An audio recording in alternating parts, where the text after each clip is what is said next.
AGam in Kansas, brought to you in part by Kansas Corn.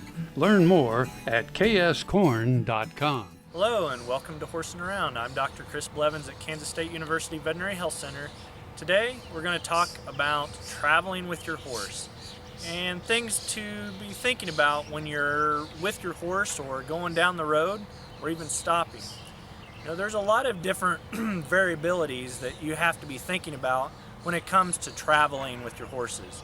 Obviously, the safety of your trailer and making sure it is equipped properly for a safe ride of your horse and yourself while going down the road. The other thing to be thinking about is just temperature, other drivers, horses and how they may be affected by other vehicles going by, even semis. You know, some horses can get fairly scared. And so understanding what if a horse does something in a trailer, trying to prevent any issues within there is going to be important.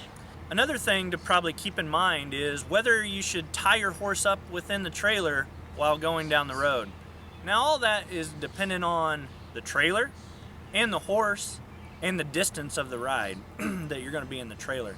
So all those things in consideration and how high you should tie your horse is something also about safety. Remember, about a foot to 2 feet max as far as laxity within that lead rope if you're going to tie it.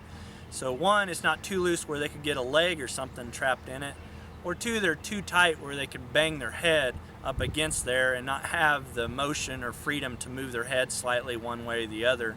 Or maybe if they have any hay that's in there, that they have access to that hay, and if the hay net would potentially cause any concerns of safety where they could get their leg or even head stuck in that, is something also to keep in mind and to be thinking about when you're going down the road to prevent those kind of problems.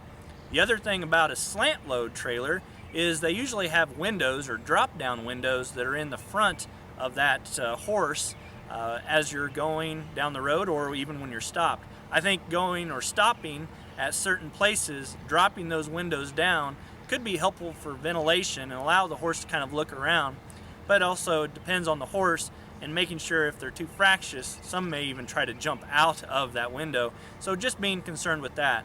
A lot of times going down the road, it is sometimes a concern to have those drop down windows open and allowing the horse to stick their head out while going down the road.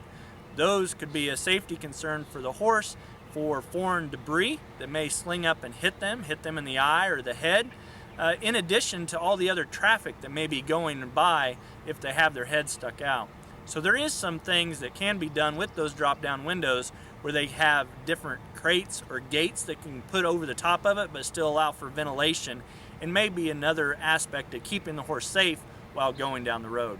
The other thing to be thinking about is color of trailer, and why would that play a role? Well, in the summer, probably here in Kansas or even down south, it can get pretty hot in the trailer. So making sure you have good ventilation, opening up all the windows, all the vents on the top. Remember that while going down the road, it will increase circulation within the trailer, but when you stop, that circulation may decrease. And so making sure that your horse doesn't get too hot within a trailer, maybe while you're going to grab a bite to eat in at a restaurant, is going to be important to be thinking about while you're stopped.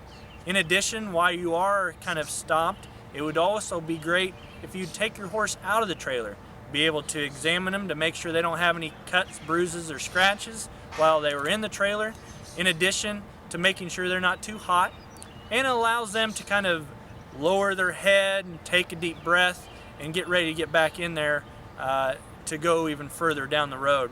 Those breaks are also helpful for decreasing stress of the horse and preventing other respiratory diseases that maybe they may pick up while going down the road. Also, if you're going down the road, don't forget, if you go across state lines, to always have your health certificate, a current health certificate with that Coggins test and paperwork with you, because a lot of states are now stopping trailers and they could stop you and quarantine a horse if you don't have the proper paperwork. So talk with your veterinarian and make sure you're ready to go down the road and ready to go down the road safely as you go to different shows, horse trail rides, or even other events throughout the summer. If you have any questions or concerns, talk to your veterinarian or give us a call here at Kansas State University Veterinary Health Center. I'm Dr. Chris Blevins at Kansas State, and we'll see you around.